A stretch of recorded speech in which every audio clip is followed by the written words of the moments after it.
ओम शांति।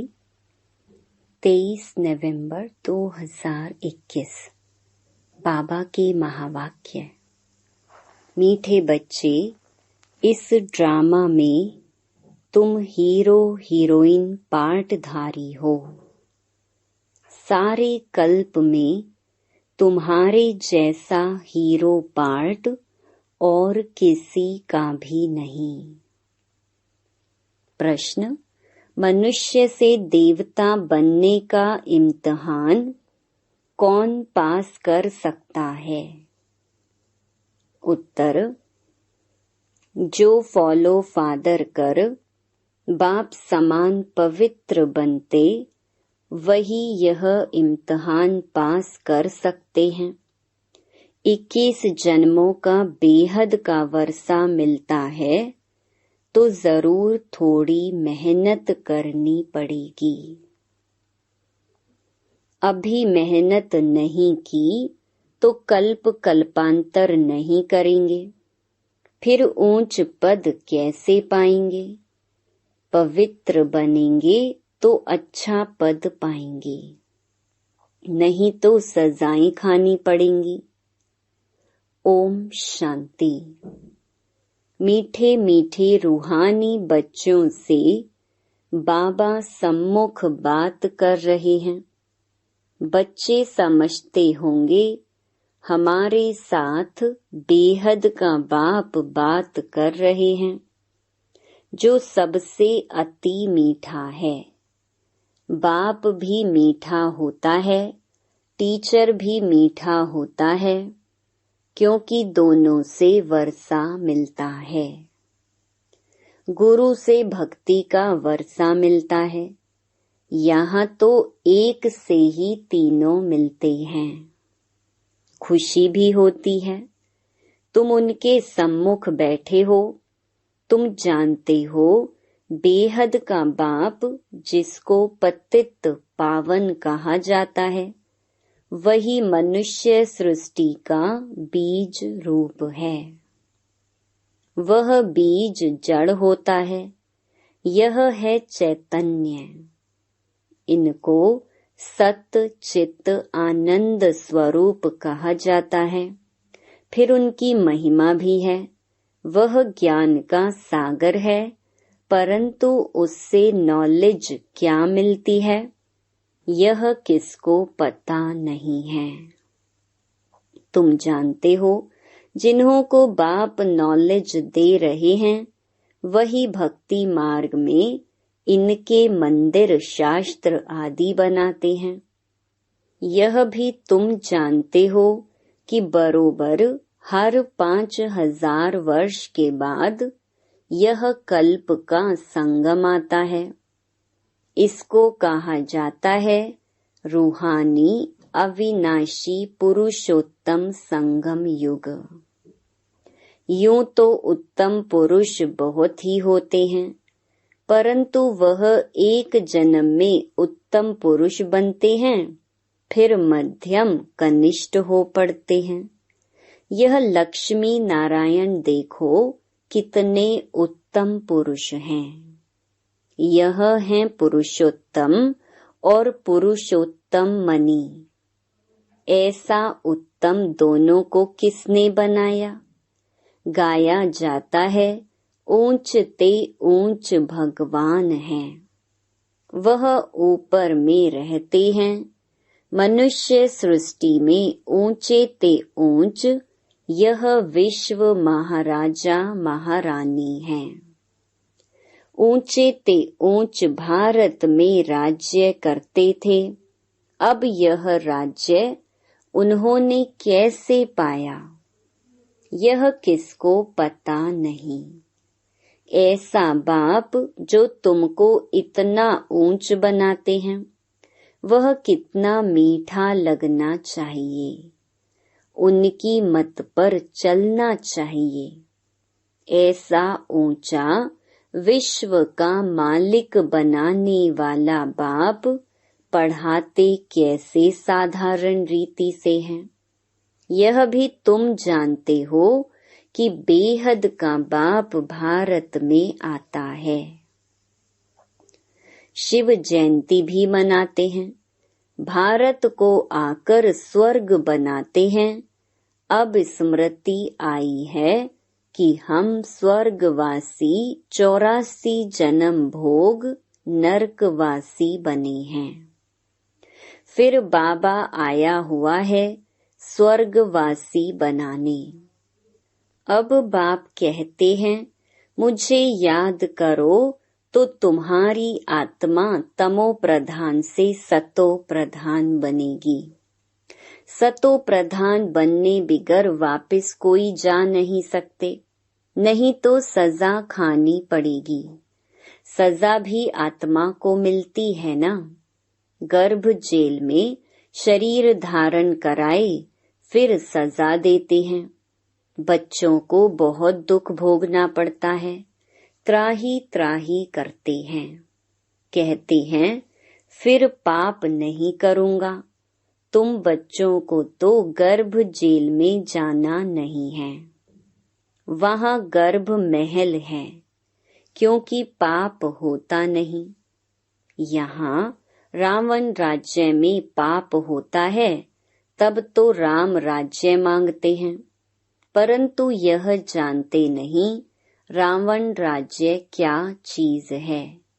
जलाते हैं तो खत्म होना चाहिए, फिर जलाते हैं गोया मरा नहीं है। फिर यह सब करने से फायदा क्या। वो लोग जाकर लंका लूट कर आते हैं। एक झाड़ को बीमारी होती है, उसको सोना समझ ले जाते हैं। वास्तव में तुम इस समय रावण पर जीत पाते और गोल्डन एज के मालिक बनते हो। अजमेर में वैकुंठ का मॉडल बनाया है। अब तुम जानते हो बाबा आया है बच्चों को फिर से स्वर्ग का मालिक बनाने।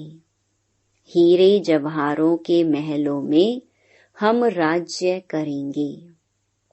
अभी तुम बच्चे योग बल से निर्विकारी सतो प्रधान बनते हो।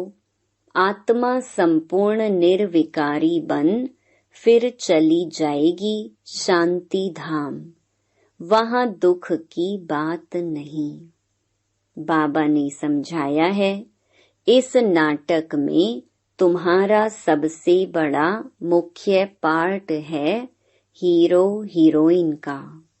राज्य लेना और गंवाना यह खेल है। हीरो हीरोइन तुम हो।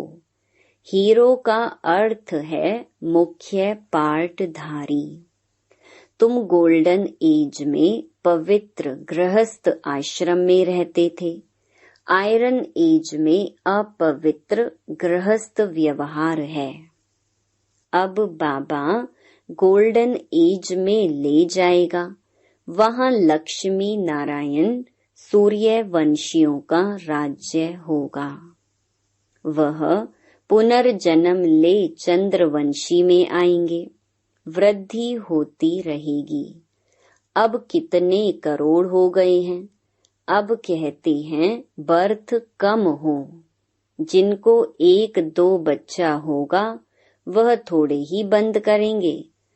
अब तुम तो इतला कर सकते हो कि पॉपुलेशन कम कराना यह तो बाप के ऊपर है। बाप जानते हैं जास्ती मनुष्य होंगे तो मरेंगे। मैं आया हूँ सबको खलास कर एक धर्म की स्थापना करने। वहां 9 लाख होंगे। छू मंतर हुआ ना। कलयुग रूपी रात पूरी होकर दिन शुरू हो जाएगा। बर्थ कंट्रोल पर कितना खर्चा करते हैं। बाप का कोई खर्चा नहीं। नेचुरल कैलेमिटीज होगी, सब खत्म हो जाएगा। ड्रामा में नूंद है। वह लोग जो प्लान बना रहे हैं वह भी ड्रामा में नूंद है। यूरोपवासी यादव, भारतवासी कौरव और पांडव, वह सब एक तरफ इस तरफ 2 भाई भाई हैं। भारत में भाई भाई हैं, जो अभी कलयुग में भाई भाई हैं। तुम अब निकल आए हो संगम पर। कौरव और पांडव एक ही घर के थे। आत्मा असल में भाई भाई है। तुम आत्माओं से ही पहले पहले बाबा मिला है। रेस में जो पहले पहले जाते हैं वह इनाम लेते हैं। तुम्हारी है याद की दौड़, यह कोई शास्त्र में नहीं है। बाप कहते हैं मेरे साथ योग रखो। यह योग की यात्रा इस समय ही होती है। यह यात्रा और कोई सिखला न सके। सतयुग में न रूहानी योग न जिस्मानी योग होता, वहाँ दरकार ही नहीं। यह इस समय तुम्हारी बुद्धि में बैठता है। ड्रामा में एक एक सेकंड का एक्ट समझाया है। इसको स्वदर्शन चक्र कहा जाता है। वास्तव में स्वदर्शन चक्रधारी अभी तुम बनते हो। 84 जन्मों का अथवा सृष्टि चक्र का नॉलेज तुमको है। स्व माना आत्मा। आत्मा को यह ज्ञान है तो अभी तुम बच्चे स्वदर्शन चक्रधारी बने हो। हम तुमको कहेंगे रूहानी बच्चों। स्वदर्शन चक्रधारी ब्राह्मण कुलभूषण। इन अक्षरों का अर्थ कोई नया समझ नहीं सकता। यह अलंकार तुमको नहीं देते हैं, क्योंकि तुमसे कई भागंती हो जाते हैं। अभी तुम्हारी बुद्धि में 84 का चक्कर है। अब नंबर 1 में जाएंगे। पहले घर जाकर फिर देवता बनेंगे, फिर क्षत्रिय वैश्य शूद्र बनेंगे। कितनी समझ की बात है। इतना भी कोई याद करे तो अहो सौभाग्य।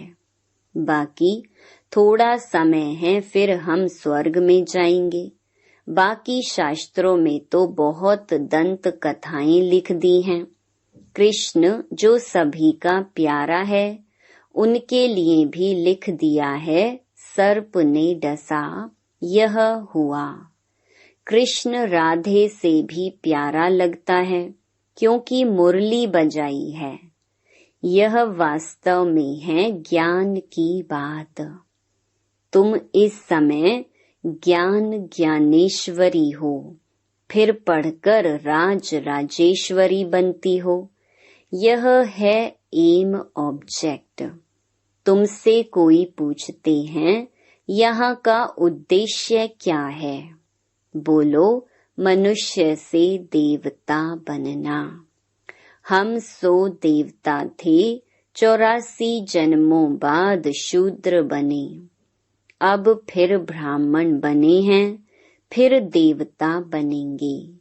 पढ़ाने वाला ज्ञान का सागर परमात्मा है, न कि कृष्ण।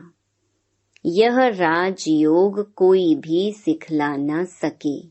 तुम कहते हो बाबा हम कल्प कल्प आपसे आकर राज्य भाग्य लेते हैं। यह भी तुम जानते हो। इस महाभारी लड़ाई से ही स्वर्ग के गेट खुलने वाले हैं। बाबा आकर राजयोग सिखलाते हैं तो जरूर स्वर्ग चाहिए। नरक खत्म होना चाहिए। यह महाभारी लड़ाई शास्त्रों में है। खांसी आई, यह किसको होती है? शिव बाबा को या ब्रह्मा बाबा को? ब्रह्मा को। यह कर्म भोग है, अंत तक होता रहेगा। जब तक संपूर्ण बन जाएं, फिर यह शरीर भी नहीं रहेगा। तब तक कुछ न कुछ होता रहेगा। इसको कर्म भोग कहा जाता है। सतयुग में कर्म भोग होता नहीं, कोई बीमारी आदि होती नहीं। हम एवर वेल्दी बनते हैं, सदैव हर्षित रहते हैं, क्योंकि बेहद के बाप से वर्षा मिलता है। फिर आधा कल्प के बाद दुख शुरू होता है, सो भी जब भक्ति व्यभिचारी हो जाती है तब दुख जास्ती होता है। तब त्राही त्राही करते हैं और फिर विनाश होता है। अब तुम सम्मुख सुनते हो तो कितना मजा आता है। जानते हो यह हमारा सच्चा बाप, सच्चा टीचर, सच्चा सतगुरु है। यह महिमा एक ही निराकार बाप की है। वह है ऊंचे ते ऊंचा भगवान। उस बाप को याद करो तो ऊंच पद पाएंगे। यह कोई साधु संत महात्मा तो तख्त पर नहीं बैठता है, कभी पांव पड़ने भी नहीं देते हैं। बाप कहते हैं, मैं तुम्हारा ओबीडिएंट सर्वेंट हूँ, मुझे पैर कहाँ हैं, तुम माथा किसको टेकेंगे। बहुत गुरुओं को माथा टेकते टेकते तुम्हारी टिप्पण ही घिस गई है। जो भक्ति मार्ग में होता है वह ज्ञान मार्ग में हो न सके। भक्ति मार्ग में कहते हैं, हे राम। बाप कहते हैं, यहाँ कोई आवाज नहीं करना है, अपने को आत्मा समझ गुप्त बाप को याद करना है। हे शिव भी कहना नहीं है, तुमको आवाज से परे जाना है। बच्चे को अंदर में बाप याद रहता है, आत्मा जानती है कि यह हमारा बाबा है। तुमको अंदर गुप्त याद करना है, इसको अजपा याद कहा जाता है। जाप नहीं करना है, माला अंदर फेरो या बाहर फेरो, बात एक ही है।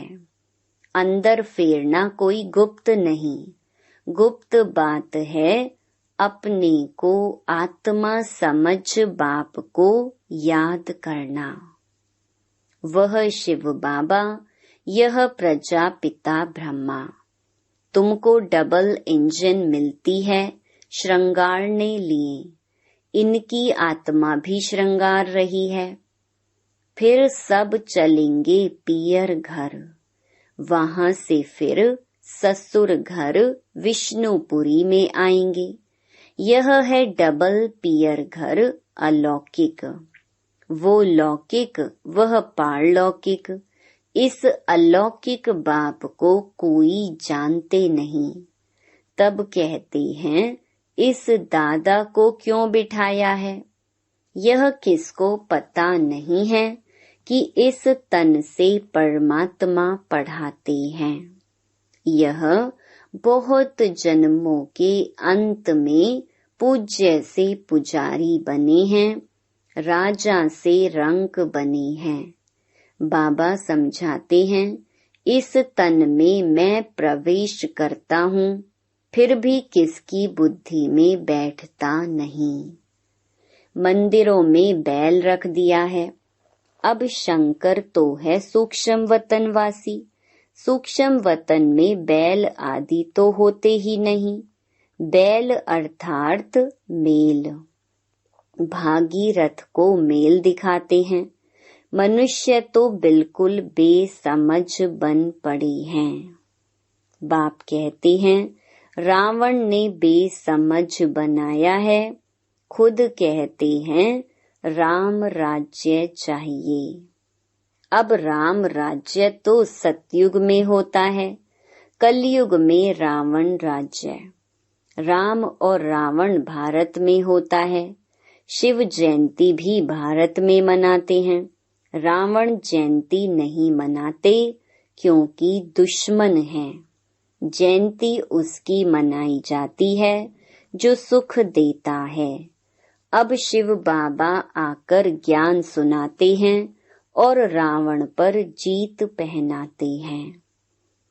अब तुम जानते हो रावण क्या चीज है, कब आते हैं। एक्यूरेट हिसाब बताया जाता है।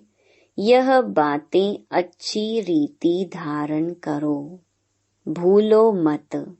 ज्ञान सागर के पास बादल बनकर आए हो, भरकर वर्षा बरसानी है। धारणा बड़ी अच्छी चाहिए। यहाँ तुम सम्मुख बैठे हो, भासना आती है हम बेहद बाप के सम्मुख घर में बैठे हैं। ब्राह्मण कुलभूषण भी हैं, मम्मा बाबा भी हैं। बाबा हमको टीचर के रूप में पढ़ा रहे हैं, सतगुरु के रूप में साथ ले जाएंगे। वो गुरु लोग ले नहीं जाते। गुरु का काम है फॉलोअर्स को साथ ले जाना। वास्तव में वह फॉलोअर्स भी है नहीं। वह सन्यासी, वह गृहस्थी तो फॉलोअर्स कैसे ठहरे। तुम शिव बाबा को भी फॉलो करते हो, ब्रह्मा बाबा को भी फॉलो करते हो। जैसे यह बनते हैं तुम भी बनते हो। हम आत्मा पवित्र बन बाबा के पास चली जाएंगी। बाबा कहते हैं माँ मेकम याद करो, सच्चे सच्चे फॉलोअर्स तुम हो। बाप कहते हैं मैं आया हूँ तुमको ले जाने के लिए। अब ज्ञान चिता पर बैठो तो ले जाऊंगा। सतयुग में लक्ष्मी नारायण का राज्य था। उस समय और सब धर्म शांति धाम में थे। यह बातें बड़ी सहज हैं। बाबा के फॉलोअर्स बनो, जितना पवित्र बनेंगे अच्छा पद पाएंगे, नहीं तो सजा खानी पड़ेगी। जाना तो जरूर है, 21 जन्मों का वर्षा मिलता है तो क्यों नहीं मेहनत करनी चाहिए। अब मेहनत नहीं की तो कल्प कल्पांतर नहीं करेंगे, फिर ऊंच पद कैसे पाएंगे। यह बड़ा बेहद का क्लास है, एक ही इम्तिहान है। मनुष्य से देवता बनना है। अच्छा, मीठे मीठे सिकीलधे बच्चों प्रति माता पिता बाप दादा का याद प्यार और गुड मॉर्निंग। रूहानी बाप की रूहानी बच्चों को नमस्ते। धारणा के लिए मुख्य सार। पहला, एक बाप का सच्चा सच्चा फॉलोअर बन पूरा पूरा पवित्र बनना है। 21 जन्मों का वर्षा लेने का पुरुषार्थ करना है। दूसरा, मुख से हे शिव बाबा भी नहीं कहना है। आवाज से परे जाना है। अपने को आत्मा समझ अंदर में बाप को याद करना है। वरदान, स्थूल व सूक्ष्म में हर फरमान को पालन करने वाले संपूर्ण फरमान बरदार भव। स्थूल फरमान पालन करने की शक्ति उन्हीं बच्चों में आ सकती है जो सूक्ष्म फरमान पालन करते हैं। सूक्ष्म और मुख्य फरमान है निरंतर याद में रहो व मन वचन कर्म से पवित्र बनो। संकल्प में भी अपवित्रता व अशुद्धता ना हो। यदि संकल्प में भी पुराने अशुद्ध संस्कार टच करते हैं तो संपूर्ण वैष्णव व संपूर्ण पवित्र नहीं कहेंगे। इसलिए कोई एक संकल्प भी फरमान के सिवाय ना चले तब कहेंगे संपूर्ण फरमान बरदार। स्लोगन: बाप को जानकर दिल से बाबा कहना यह सबसे बड़ी विशेषता है। Om Shanti. To watch Peace of Mind channel videos on YouTube, subscribe us on youtube.com/tvpeaceofmind. Just a click for a peaceful life.